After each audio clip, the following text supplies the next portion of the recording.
사무엘상 19장. 또다시 전쟁이 일어났습니다. 이에 다윗이 전장에 나가 블레셋 사람들과 싸워 그들을 크게 무찌르자 그들은 그 앞에서 도망치기에 바빴습니다. 사울이 자기 집에서 창을 들고 앉아 있을 때 여호와께서 보내신 악한 영이 사울에게 내렸으므로 다윗이 그 앞에서 하프를 연주했습니다. 그때 사울은 창을 던져 다윗을 벽에 꽂으려 했습니다. 그러나 다윗은 사울이 벽 쪽으로 창을 던지는 순간 재빨리 몸을 피했습니다. 그날 밤 다윗은 그곳을 빠져나와 도망쳤습니다. 사울은 다윗의 집으로 사람을 보내 지키고 있다가 아침에 다윗을 죽이라고 했습니다. 그러나 다윗의 아내 미갈이 그에게 경고했습니다. 만약 당신이 오늘 밤에 도망치지 않으면 내일은 틀림없이 죽임을 당하게 될 거예요. 미갈은 다윗을 창문 아래로 달아 내려보냈고 다윗은 몸을 피해 도망쳤습니다. 그러고 나서 미갈은 우상을 가져다가 침대에 누이고 머리맡에는 염소털을 덮어놓은 다음 겉옷으로 그것을 덮었습니다. 사울이 보낸 사람들이 다윗을 잡으러 오자 미갈은 그가 지금 몸이 아프시다라고 둘러댔습니다. 그래서 사울이 다시 사람들을 보내 다윗이 아픈지 보고 오라며 말했습니다. 그를 침대에 누인 채로 내게 데려오라. 내가 그를 죽이겠다. 그러나 사람들이 들어가서 보니 침대에는 머리에 염소털을 씌운 우상만 누워있을 뿐이었습니다. 사울이 미갈에게 너는 왜 이렇게 나를 속이고 내 원수를 도망치게 했느냐? 라고 말하자 미갈이 사울에게 말했습니다. 그가지게 나를 놓아주시오. 어떻게 내가 당신을 죽이겠어? 하고 협박하며 말했습니다. 그렇게 몸을 피해 도망친 다윗은 남아있는 사무엘에게 가서 사울이 자신에게 했던 일들을 모두 말해주었습니다. 사무엘은 다윗을 나요스로 데리고 가서 거기서 머물렀습니다. 누군가 사울에게 다윗이 라마의 나요스에 있다고 말해주었습니다. 그래서 사울은 다윗을 잡으려고 사람들을 보냈습니다. 그들은 거기서 예언자들의 무리가 사무엘을 우두머리로 세우고 서서 예언하는 것을 보았습니다. 그때 사울이 보낸 사람들에게도 하나님의 영이 내려와 그들도 예언하게 됐습니다. 사울이 이 말을 듣고는 더 많은 사람들을 보냈으나 그들도 예언을 했습니다. 사울이 세 번째로 사람들을 보냈지만 그들도 역시 예언을 했습니다. 마침내 사울이 친히 라마로 갔습니다. 그가 세고 있는 큰 연못에 이르러 사무엘과 다윗이 어디 있냐고 묻자 누군가가 라마의 나요스에 있다고 대답해 주었습니다. 그리하여 사울은 라마의 나요스로 갔습니다. 그래서 사울에게도 하나님의 영이 내려서 그는 나요스에 이르기까지 걸으면서 계속 예언했습니다. 사울은 옷을 벗어던지고 사무엘 앞에서도 예언을 했습니다. 그러고는 그날 온종일 벗은 채로 누워 있었습니다. 이런 까닭에 사울도 예언자들 가운데 있느냐 하는 속담이 생기게 됐습니다. 사무엘상 20장. 다윗은 라마의 나요스에서 도망쳐 나와 요나단에게 가서 물었습니다.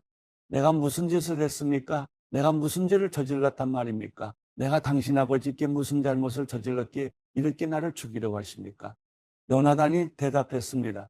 그렇지 않네. 자네가 죽는 일은 결코 없을 걸세. 이보게 내 아버지는 큰 일이든 작은 일이든 내게 알리지 않고는 어떤 일도 하지 않으시지 않는가? 그분이 그런 일을 내게 숨기시겠는가? 절대 그러실 리 없네. 그러나 다윗은 맹세하며 말했습니다. 당신 아버지는 당신이 나를 좋아하는 것을 잘 알고 계십니다. 그래서 당신이 이 일을 알게 되면 무척 슬퍼할 것이기 때문에 당신에게 알리면 안 된다고 생각하셨을 것입니다. 여호와께서 살아계시는 것과 당신의 생명을 놓고 맹세하는데 나와 죽음 사이는 한 걸음밖에 떨어져 있지 않습니다. 요나단이 다윗에게 말했습니다. 자네가 원하는 것을 말해보게. 내가 무엇이든 다 들어주겠네. 그러자 다윗이 말했습니다. 내일은 초하루입니다. 내가 왕과 함께 저녁 식사를 하게 돼 있는 날입니다. 하지만 거기 가지 않고 내일 모레 저녁까지 들에 나가 숨어 있겠습니다. 만약 당신 아버지가 나를 찾거든 다윗이 집안에 매는 죄가 있어 급히 자기 고향 베들레헴에 가야겠다고 부탁해 제가 허락했습니다. 라고 말해보십시오. 만약 잘했다고 하시면 내게 아무 일도 없을 것입니다. 그러나 버럭 화를 내시면 왕이 나를 해치려고 작정하신 걸로 아십시오. 그러니 당신은 당신의 종에게 친절을 베풀어 주십시오. 당신은 여호와 앞에서 나와 의형제를 맺지 않았습니까? 내가 만약 죄가 있다면 당신이 직접 나를 죽이십시오. 나를 굳이 당신 아버지에게 데려갈 이유가 있겠습니까? 요나단이 말했습니다. 절대 그렇지 않을 걸세. 내 아버지께서 자네를 해칠 생각을 조금이라도 비치신다면 왜 내가 자네에게 말해주지 않겠는가? 다윗이 물었습니다. 당신 아버지가 당신에게 화를 내신다면 누가 그것을 내게 말해주겠습니까? 요나단이 말했습니다. 이리 와서 들판으로 나가보세. 그들은 함께 들러갔습니다. 그러자 요나단이 다윗에게 말했습니다. 이스라엘 하나님 여호와께 맹세하고 말하겠네. 내가 모레 이맘때쯤 내 아버지 마음을 떠보겠네. 아버지가 자네를 좋게 생각하시면 사람을 보내 알려주겠네. 하지만 아버지가 자네를 해치려고 하신다는 것을 알게 되면 자네에게 알려 자네를 무사히 갈 수 있도록 하겠네. 그렇지 않다면 여호와께서 내게 어떤 벌을 내리셔도 다 받겠네. 여호와께서 우리 아버지와 함께 하셨던 것처럼 자네와 함께 하시길 바라네. 그러니 자네는 내가 사는 동안 여호와와 같이 내게 끊임없는 긍휼을 베풀어 주고 내가 죽임을 당치 않게 하고 여호와께서 이 땅 위에서 자네 다윗의 원수들을 모조리 끊어버리시는 날에도 내 지방과의 의리를 끊지 말고 지켜주게. 이렇게 요나단은 다윗의 집과 언약을 맺으며 말했습니다. 여호와께서 다윗의 원수들을 벌하시길 바라네.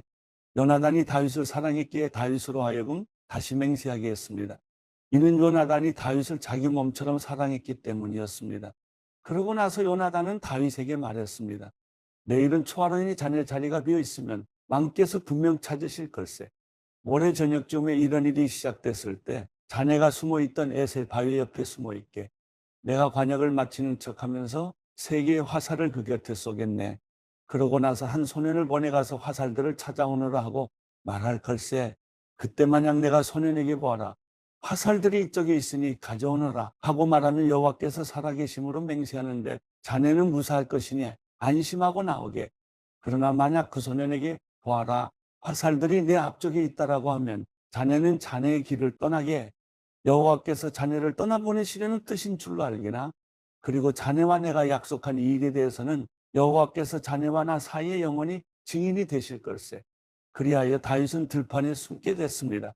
초하루가 되자 왕은 식탁에 앉아 음식을 먹었습니다. 왕은 늘 앉는 벽 쪽 자리에 앉았고 반대쪽에는 요나단이 그리고 사울의 옆에는 아브넬이 앉았습니다. 하지만 다윗의 자리는 비어 있었습니다. 그런데 그날 사울은 아무 말도 하지 않았습니다. 속으로 다윗에게 무슨 일이 있나 보군 의식을 치르기에 정결하지 못한 게 분명이라고 생각했던 것입니다. 그러나 다음 날 곧 그달 둘째 날에도 다윗의 자리가 비었습니다. 그래서 사울이 아들 요나단에게 말했습니다. 왜 이 세 아들이 식사하러 나오지 않느냐? 어제도 그러더니 오늘도 그러는구나. 요나단이 대답했습니다. 다윗이 베들레헴에 가게 해달라고 제게 간절히 부탁했습니다.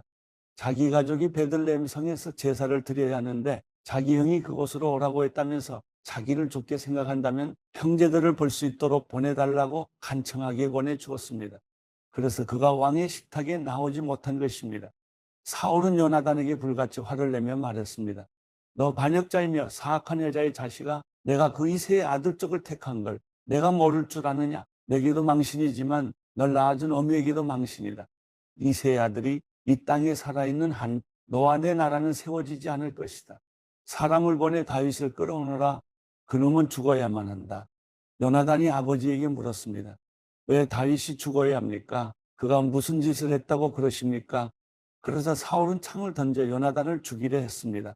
이제 요나단은 자기 아버지가 다윗을 죽이려고 작정했다는 것을 알게 됐습니다. 요나단은 분노로 부르르 떨며 식탁에서 일어났습니다. 그날 곧 그달의 둘째 날에 요나단은 아무것도 먹지 않았습니다. 아버지가 다윗을 모욕함으로 다윗을 위해 슬퍼했기 때문입니다. 아침이 되자 요나단은 한 소년을 데리고 다윗을 만나기 위해 들판으로 나갔습니다. 요나단이 그 소년에게 말했습니다. 달려가 내가 쏘는 화살들을 찾아오너라. 소년이 달려가자 요나단은 소년의 머리 위로 화살을 쏘았습니다. 소년이 화살이 떨어진 곳에 다다를 즈음 요나단은 소년의 뒤에서 소리 질렀습니다. 화살이 내 앞에 있지 않느냐? 요나단은 소년의 뒤에서 계속 소리 질렀습니다. 서성대지 말고 빨리 달려가거라. 소년은 화살을 주워 요나단에게로 돌아왔습니다. 소년은 이 모든 것을 전혀 알지 못했습니다. 요나단과 다윗만 알 뿐이었습니다. 그러고 나서 요나단은 소년에게 자기 무기들을 주며 말했습니다. 가거라. 이것을 성에 다시 갖다 놓아라. 소년이 가고 난 뒤 다윗은 바위의 남쪽에서 일어나 땅에 엎드려 3번 절했습니다. 그리고 그들은 서로 입을 맞추고 함께 울었습니다. 다윗이 더 많이 울었습니다. 요나단이 다윗에게 말했습니다. 평안히 가게. 우리가 여호와의 이름으로 서로 의형제를 맺지 않았는가? 여호와께서 자네와 나 사이에 또 자네 자손들과 내 자손들 사이에 영원히 증인이시네. 그러고 나서 다윗은 길을 떠났고 요나단은 성으로 돌아갔습니다. 사무엘상 21장. 다윗은 노브로 가서 제사장 아히멜렉에게 이르렀습니다. 아히멜렉은 다윗을 만나자 벌벌 떨며 말했습니다. 왜 혼자입니까? 왜 곁에 아무도 없습니까? 다윗이 아히멜렉 제사장에게 대답했습니다. 왕께서 내게 임무를 주시며 아무도 내 임무와 지시받은 사항을 알지 못하게 하여라 라고 하셨습니다. 군사들에게는 내가 말해둔 곳에서 만나자고 말해두었습니다. 그런데 혹시 뭘 가지신 것이 있습니까? 빵 5덩이만 주십시오. 없으면 있는 것만이라도 좋습니다. 그러자 제사장이 다윗에게 대답했습니다. 그냥 먹는 보통 빵은 내가 가진 것이 없지만 여기 거룩한 빵은 있어. 군사들이 여인을 가까이 하지 않았다면 줄 수 있어. 다윗이 대답했습니다. 출전할 때마다 늘 그랬듯이 우리는 3일 동안이나 여인들을 멀리했습니다. 평범한 임무일 때도 군사들의 그릇들이 거룩한데 하물며 오늘 같은 때에 얼마나 더 깨끗하겠습니까? 그리하여 제사장은 다윗에게 거룩한 빵을 주었습니다. 여호와 앞에 차려놓았던 진설병 밖에는 다른 빵이 없었기 때문이었습니다. 이 빵은 그날 따뜻한 빵을 올려놓으면서 물려낸 것이었습니다. 그런데 그날 사울의 신하들 가운데 하나가 그곳에 있었습니다. 여호와 앞에 머물러 있던 그는 도액이라는 에돔 사람으로서 사울의 양치기들 가운데 우두머리였습니다. 다윗이 아히멜렉에게 물었습니다. 혹시 창이나 칼이 여기 있습니까? 내가 칼이나 다른 무기를 가져오지 못했습니다. 왕께서 시키신 일이 너무 급해서 말입니다. 제사장이 대답했습니다. 당신이 엘라기 고개에서 죽인 블레셋 사람 골리앗의 칼이 저기 천에사의 뒤에 있다. 원한다면 가져가시오. 그것 말고는 여기에는 칼이 없어이다. 다윗이 말했습니다. 그만한 것이 어디 있겠습니까? 내게 주십시오.